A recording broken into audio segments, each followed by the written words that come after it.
Okay. So what I want to point out on Blackboard, y'all, is everything in this far left tab here. In particular, I wanted to point out these 4 items. You have all of my lecture notes for algebra reviews, trig reviews, and then 2 different supplemental material tabs, some for reading and some for lecture videos. I plan on, as the semester goes along, trying to populate those further, the supplemental reading and videos. But really what they're there for, it's exactly what it sounds like, to supplement your learning, right? If there's ever a time where you can't get hold of me, you're like, shit, I really need to know this, go check that, right? Because it can take me upwards of 24 hours to respond to an email, just because we're not all on our computer all the time. So in those events, go ahead and take it on to yourself to see if you can find the information in supplemental reading or in the supplemental videos. That said, I do intend on answering your questions at the same time, right? Like, I'm not saying I'm gonna just totally let y'all go and figure this stuff out on your own. I'm just saying, for example, the weekends, right? Because I don't check my emails over the weekends. In those sorts of situations, go ahead and check out the supplemental stuff. And again, if at any point in time, particularly with this week material, you're looking at the stuff and you're like, I have no clue what he's talking about. Some of it you'll be able to find under the algebra review. Most of it you'll be able to find under the algebra review. Yeah, and then for those who haven't played with the rest of the stuff, the QOTW tab is the question of the week tab. Course materials, it's where I'm going to put all of the course material at. And it's going to be, excuse me, broken down by exams. So all of your exam 1 material will be in the exam 1 folder. I already have this week's PowerPoints and a PDF of the PowerPoints posted. So if you don't have PowerPoint, you don't have to worry about it. There's a PDF version of it as well.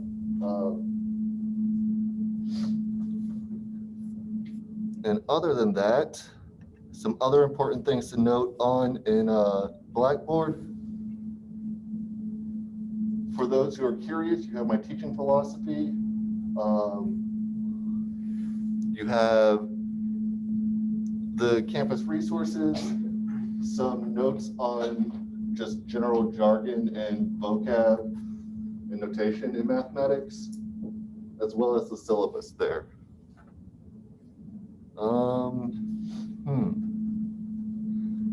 Also, there is this past lecture tab here that when you click on, will take you to YouTube where all the lecture videos exist. So I just really quickly wanted to point that stuff out to y'all. For those of y'all at home on Zoom, I'm going to be teaching out of the notes, and we've already gone through section 1.1, so we're going to be in section 1.2 today.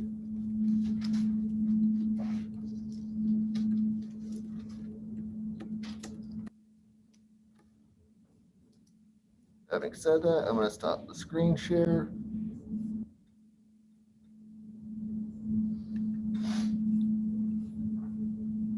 Really? Okay. Fucking lame.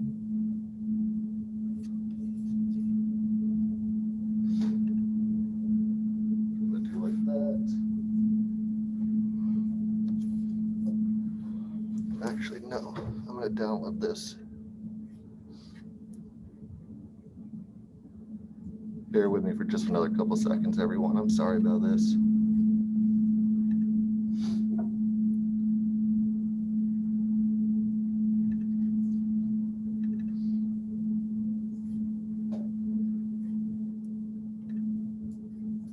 All right, so skipping through everything.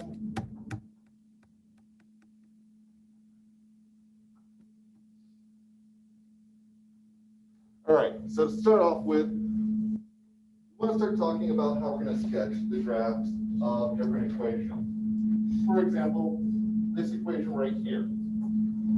This equation, y is equal to 7 minus 3x. How might we graph this?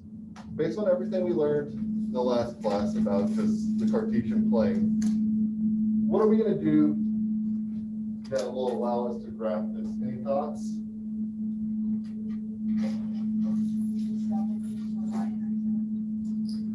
We can start there. That's actually something we're going to be talking about right after this. What else could we do? Any other thoughts?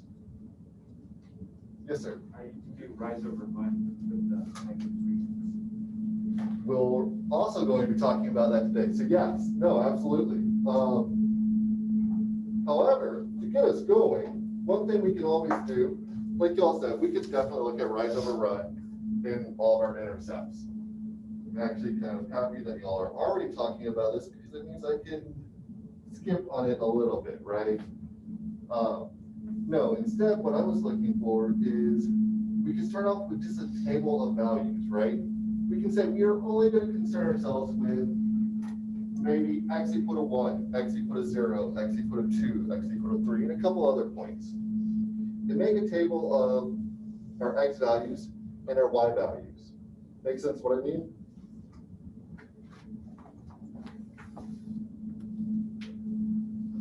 And in that way, we're going to go through, plug in these values, right? So, starting with 0, x equal to 0, we get that y is equal to 7. So this gives us an ordered pair, right? A point. X is 0, y is 7. And we can create a table of these. I'm going to get my steps done this semester. By creating this table, we're going to have all these different ordered pairs, all these different points. From here, we can plot them. From here, we can say, let's throw these up on our Cartesian graph, and then draw a line, an appropriate line, through all of our points. Now, I want to make it a point to say the appropriate line, the appropriate curve. And that's because we're not always going to have just a straight line, right? We might have a set of points that belong to a curve. And if we can identify the curve, we can draw it more appropriately, right? So, for example,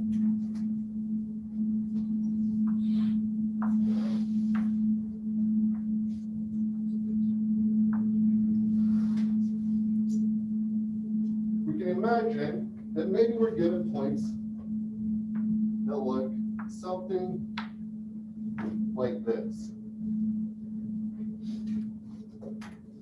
So at first, we might be inclined just to draw a line graph.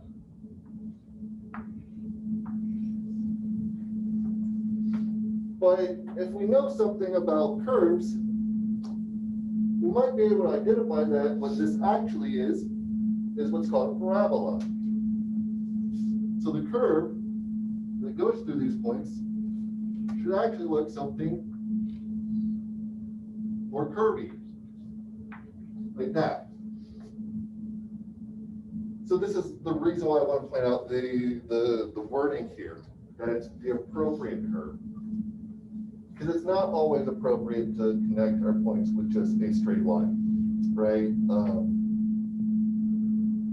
Later in the semester, we'll talk about like trig functions. And again, we're not going to use curve or straight lines for that, right? So, how do we graph these? Well, we graph these this way, using this sort of a method. Having said that, let's check out this example here. Really quick, everybody at home, how well can you see the chalkboard? Did you see that well? Yeah. Yeah, so. Awesome. with, in this particular problem, let's write out our table. We've got our x values, our y values,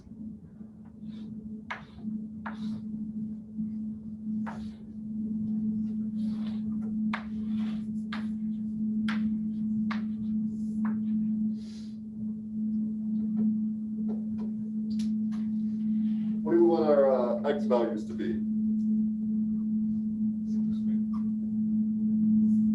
I say -2, -1, 0, -1, or 1 and 2.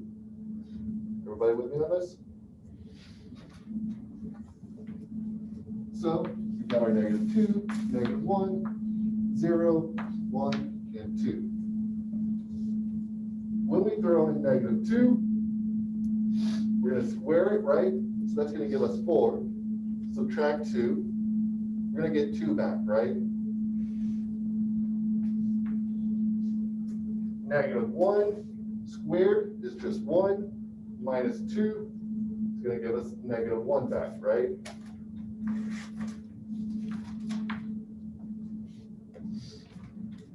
Then at 0, we're just going to get -2. At 1, we're going to get -1. And at 2, we're going to get 2. So graphing this, it's going to look something like -2 when x is 0, right? Let me actually, just a little bit lower. When x is equal to -2, so we're over here, y is going to be equal to 2, so we're up here, right?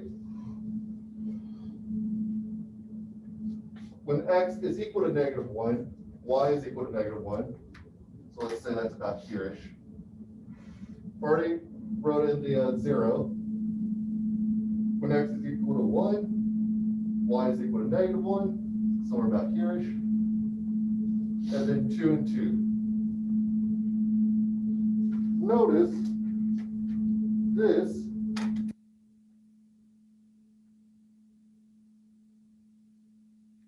would be graphed something like this, right?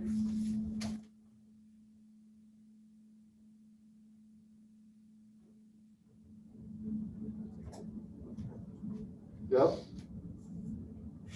Now, how did I know it was going to be a curve? Yes, sir. The square. The square, exactly.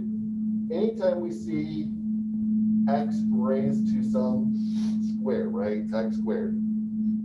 If that's the highest ordered power on our equation or a function or what have you, if that's the highest order of polynomial, I should say, then we know we're going to have a parabola. That's this shape here. And I'm going to go through these different graphs as we go through these examples. But having said that,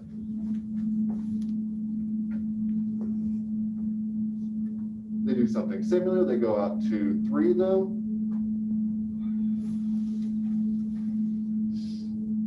Then they plot all of our points. They put the line through it. Same exact idea. So, like I said, with Stoke, when you said we can find the intercepts, because that's one of the other techniques we can use here, right? If we know when x is going to be 0, what our y values are, and if we know when y is going to be 0, what our x values are, then it gives us some easy points to find on our graph, right? We just have to look along our axes then. For that reason, it is convenient to find our intercepts.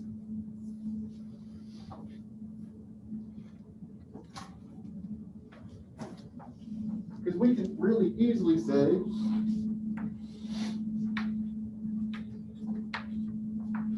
once we know what, say, our x-intercept is, then we're just going to be looking along our y-axis.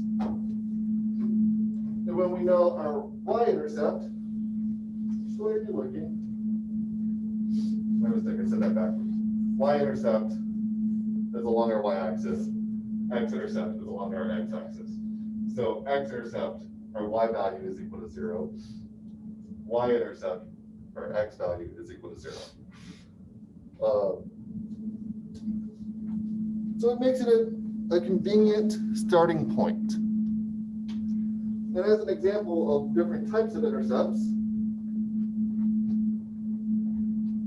we have only one intercept here, it's a y-intercept, 3 x-intercepts, and 1 y-intercept,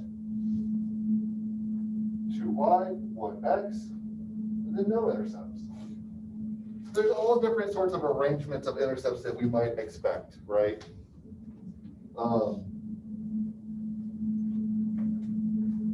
For those who aren't sure, this is a polynomial of order 3 or higher.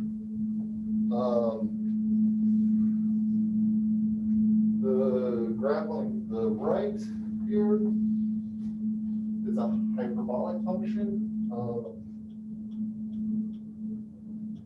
And then our circle. We'll talk more about these, like I said, as we move through the semester. All right, so finding intercepts, what methods might we use? Any thoughts?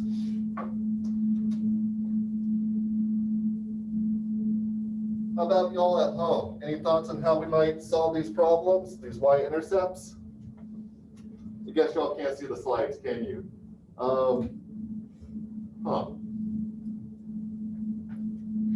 Well, get us going. Let's say we're given the function for the equation, y is equal to x cubed minus 4x. How are we going to find all of our x-intercepts? Factor out and set each side to 0. I had like 3 people talking, some on the computer and some in here. Simplify it. Simplify it. What did y'all say at home? Factor out the x, set everything equal to 0. Yeah, absolutely. Can I turn the volume up? Off or on? Up. Give me just a second here, everybody.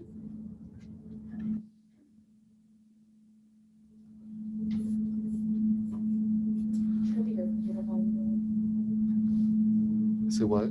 Should be the computer volume. Well, that's what I'm looking for, but the button's not buttoning.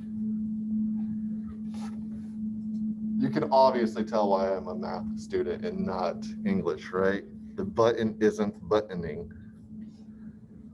Your HDMI cord is connected, correct? Could it be connected to? Like, You're right. here? You're right. You're absolutely right. That's what it is.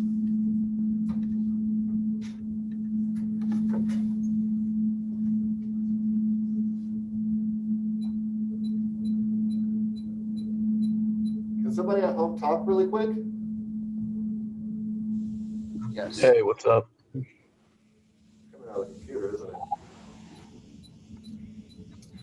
Huh. Okay. Well, this is going to be a fun thing to figure out. TikTok will just say they're talking. Say what? TikTok will say they're talking to you. Thank you. I'd appreciate that. All right. So getting back to this problem. We're going to try to solve this x cubed minus 4x. And we're going to start by trying to find all the x-intercepts.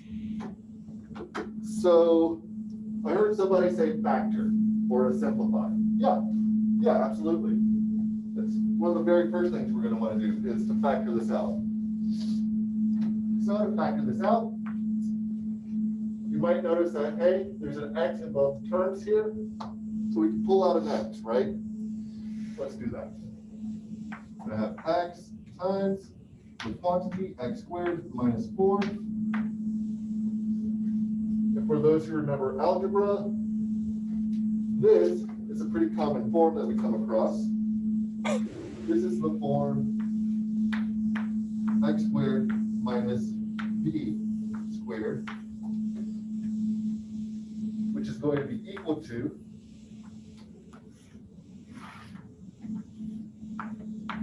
x minus b times x plus b. of y'all at home, can you see the end of the board? Is that a yes? It's cut out a little bit. No.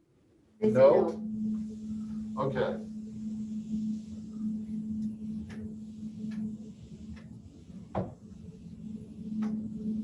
So what we're going to take advantage of here with this x squared minus 4 is the fact that anytime we have something of this form, we can factor it as x minus b, x plus b, right? So this x squared minus 4 is going to factor out to be x minus 2 times x plus 2. We've totally factored out, we've totally factored our equation. So now we can say, let's set this whole thing equal to 0.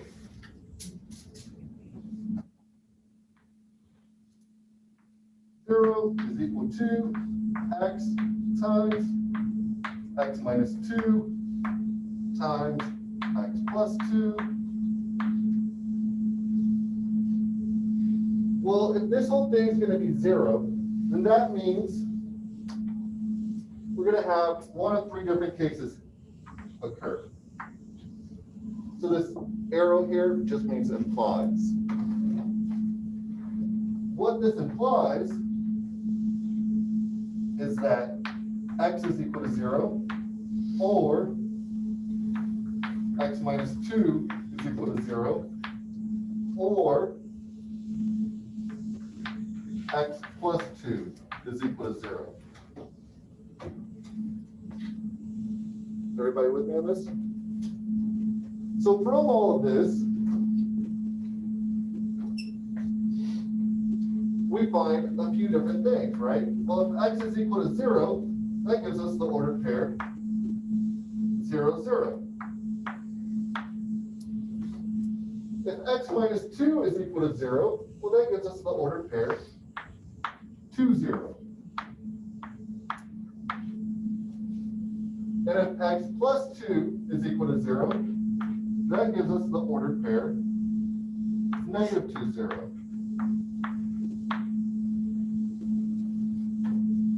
So from this alone, we've found 3 different unique points.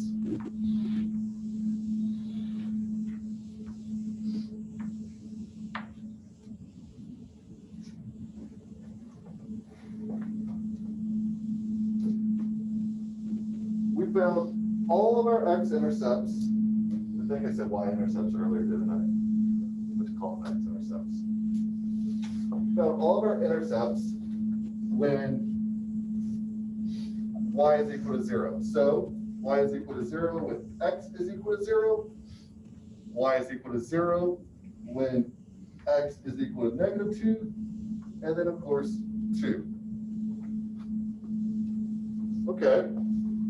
So the next case we're going to want to answer then is whenever x is equal to 0. What are our y-intercepts, right? Well, we already answered that, didn't we? So we can go ahead and say the only time this occurs, this intercept here, is at another y-intercept, right? It's at the origin here. And from here, we can find a couple other points, right? It's implied.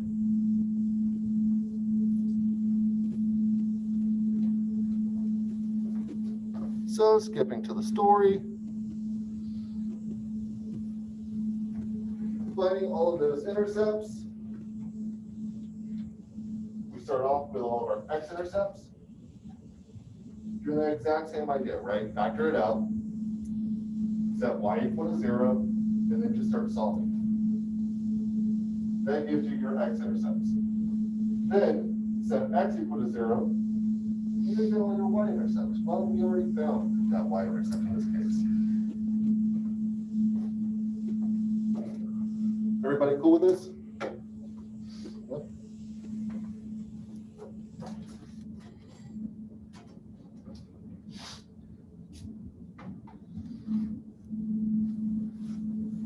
So this is the eventual graph we're going to get.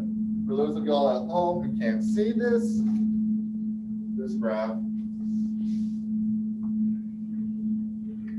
is one of those funny sideways S's that looks something like that.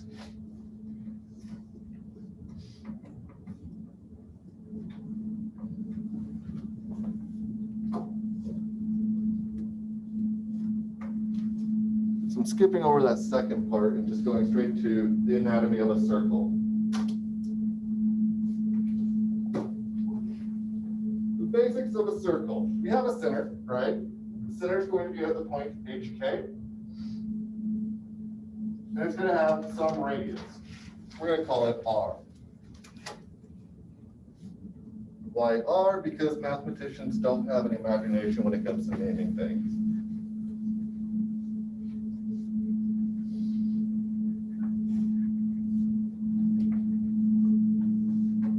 So for those of y'all at home who can't see what I've got on the projector, we just have a circle with center HK and radius R.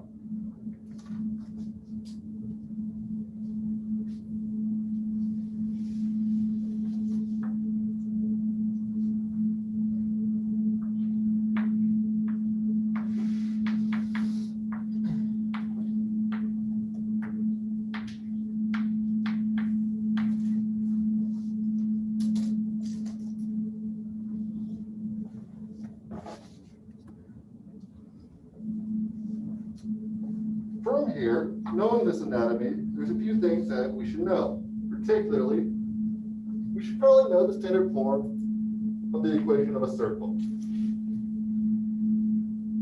And the standard form of the equation of the circle is going to look like x minus h, that quantity squared, plus y minus k, that quantity squared, is equal to r squared.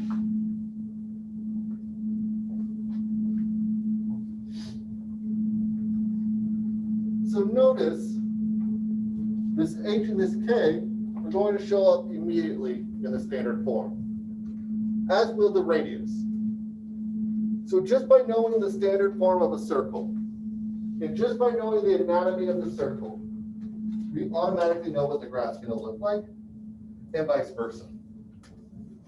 So because we know the anatomy of a circle, we say, all right, I know just from looking at the graph what the equation is.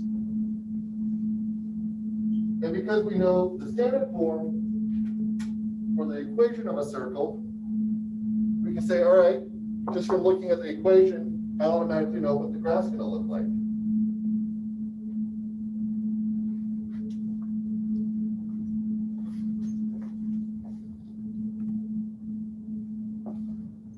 So having said that,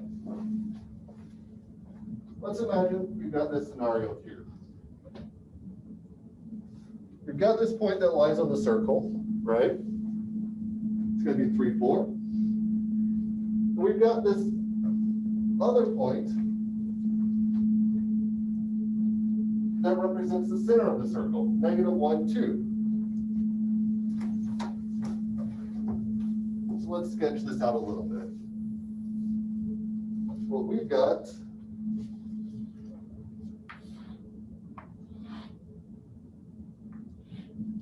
is something that's going to look a bit like this.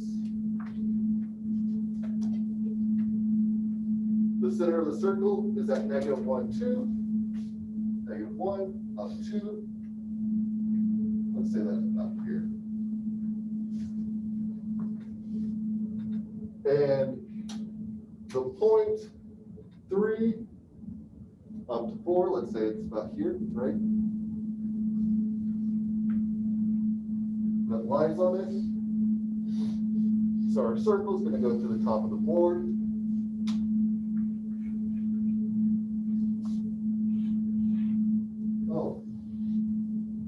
gonna even try to draw a circle. Yeah, I know. Squint, tilt your head, pretend this is a circle. It is really hard to draw these on the board.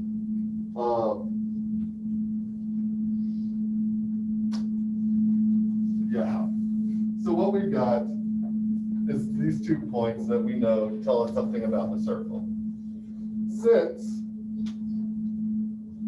this lies on the edge of the circle, we know the distance between this point and the center. They're going to tell us something about the radius, right? In fact, they're going to tell us the radius. You're going to be able to connect these 2 points. I should have labeled it. -1, 2, this is equal to 8.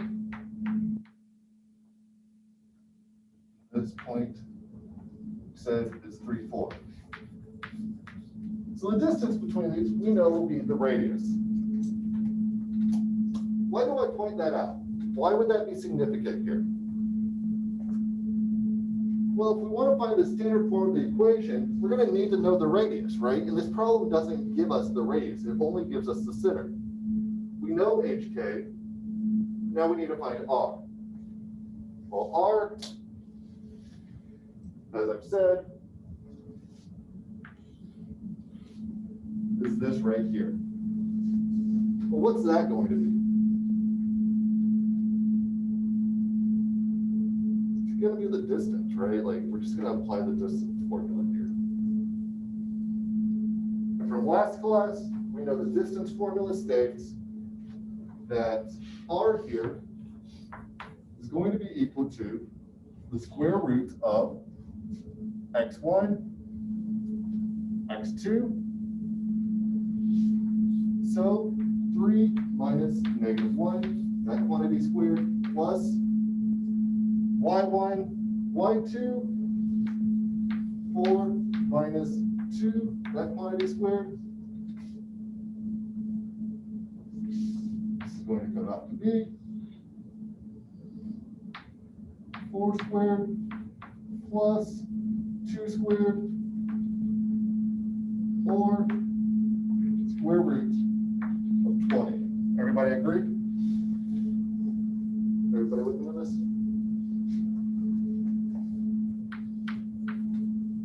So now we know HK is equal to -1, comma 2, and we know the radius is equal to the square root of 20.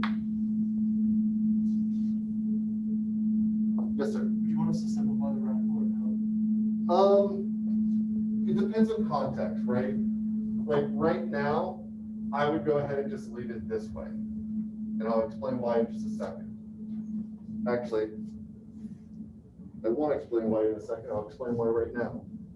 Now, we know that x minus h, that quantity squared, plus y minus k, that quantity squared, is equal to r squared, right? Yep.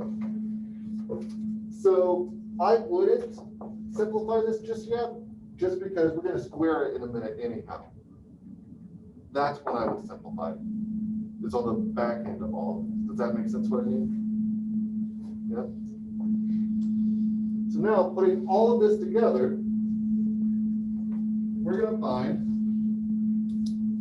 that the equation of our circle is going to be 20, because it's the square root of 20, right? And we're squaring it. So 20 is equal to x minus h. Well, h is -1, so plus 1, that quantity squared, plus y minus k, that's 2. That's it. That's the equation of our circle. It's the standard form, or end standard form, we should say.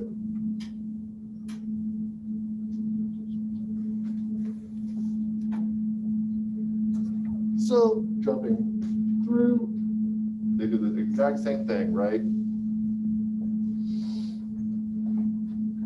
And their circle's much better than mine. They've labeled the center, they've labeled that point on the boundary of the circle. They used the distance here to find the radius.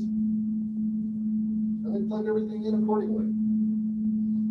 So right now it's kind of algorithmic, right? Like we just have to know a few little small details and then rinse and repeat. Everybody with me on this?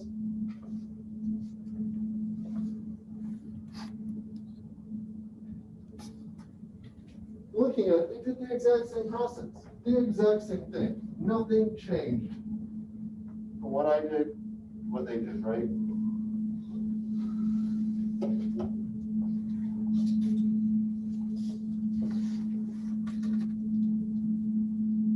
Having said that, now there's the general form of the circle. The general form is exactly as you see here. For those of you at home who can't see, I'm going to write it up here on the board. That's like the alphabet. It does look like the alphabet. A lot of what we're going to do in this class will at first look like the alphabet, but I promise it'll make sense at some point. So the general form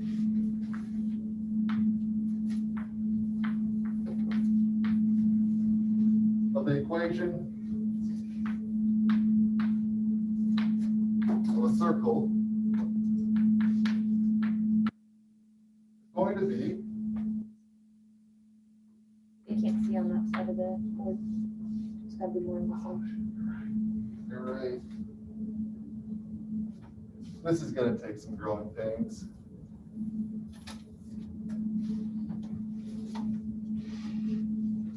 For those of y'all at home, in the future, when possible, try to grab your notes in advance off of Blackboard, and I'll try to post them as well. Yeah. So the general form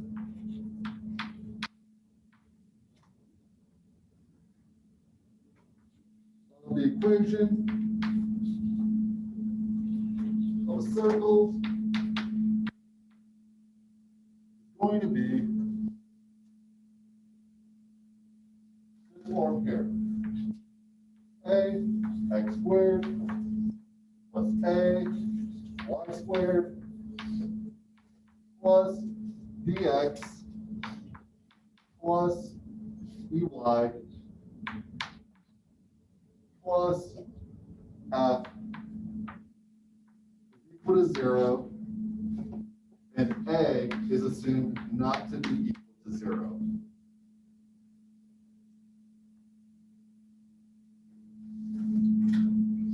So alphabet soup. Oh, I forgot the square on the y here.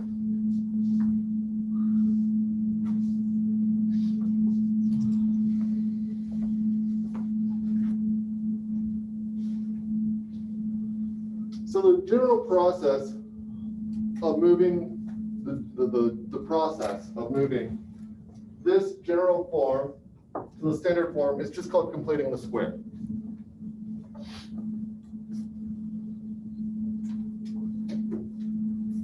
For the sake of time, I'm going to go ahead and skip over this example. It is on page, what page is it? Page 54 of week 1 notes. They said I'm just going to skip over this and keep moving on because there's some other things I wanted to get to. Particularly, wanted to get into points of intersections. Now, the reason why points of intersection are important is because they tell us things, right? If we're using 2 different equations to model a system, let's say part of the equation models, or one equation models supply, and the other one models demand. The point of intersection is going to tell us where the equilibrium is. It's where both of those things are in agreement. So this idea of the point of intersection, it's going to have a lot of meat for us. What I mean by that is it's going to be the thing that tells us a lot about systems of equations and modeling. It's usually what we're after when talking about modeling different systems. And all we're doing is we're saying, let me have equation 1, let me take equation 2, let me set them equal to each other. Where is that going to happen? What is my x value when that happens? What is my y value when that happens? That's our point of intersection. That's all we're going to be talking about now.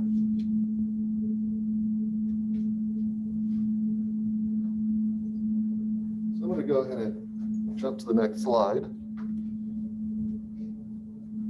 So let's say we've got this problem here.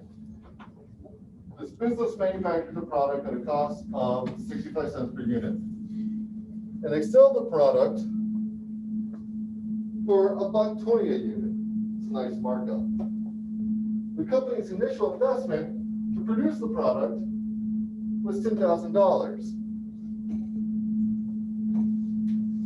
Will the company break even if it sells 18,000 units? If not, how many units do they have to sell? So this is an example of trying to find the intersection, the point that these two equations share in common, right? I'm just going to go ahead and jump to the next slide. On one side, we've got our equation for revenue. On the other side, we've got our equation for cost. At what point is the cost equal to the revenue? That's the point of breaking even, right? So if you've sold anything beyond that point, you're in profit. If you've sold anything below that point, you're still losing money.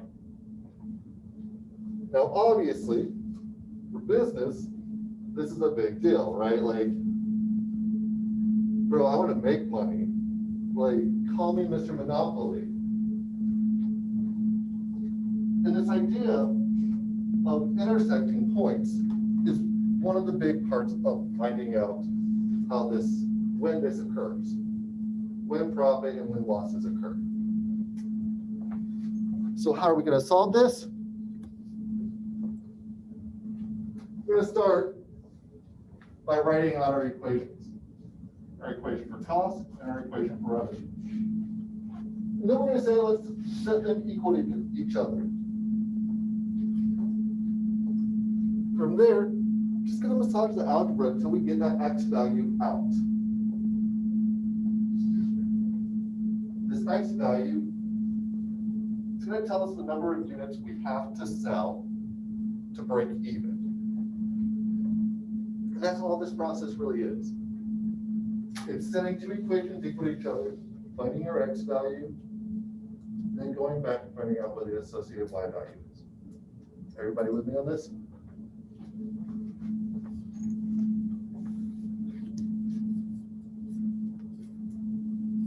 Having said that, what time does class end? 30? I thought it was 22. Let me check really quick. Give me just a second here, everybody.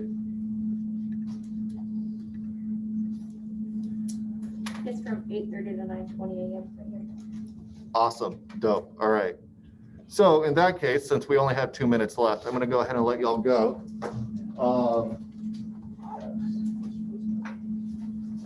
Like I said before, the first couple of days, it's gonna be a little bit like this, right? Like there's gonna be a lot of review here. Things are gonna move slow at first. I think it's next week to get into the limits, and that's when things are gonna start picking up things. It's going to be next week. Can I get the SIP gauge? Can I get the SIP gauge? If you sign on through Blackboard, it automatically goes. Oh. Just hit the homework tab. No one throws today.